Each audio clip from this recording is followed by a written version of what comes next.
основном я стараюсь повторять формы наши традиционные крымско-татарские. На сегодняшний день, по сравнению, например, с той же вышивкой или с ювелирным искусством, у нас артефактов именно керамических не так много осталось. И моя задача сделать как можно больше копий.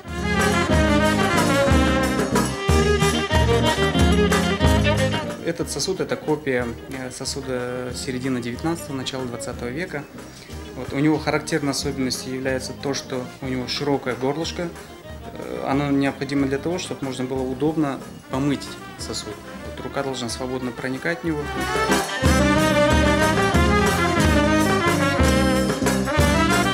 С помощью орнаментов можно сохранять, запечатлевать определенные истории, сюжеты и пожелания людям на будущее, какую-то значимую информацию, которую со временем кто-то будет расшифровывать, зная уже элементы орнамента.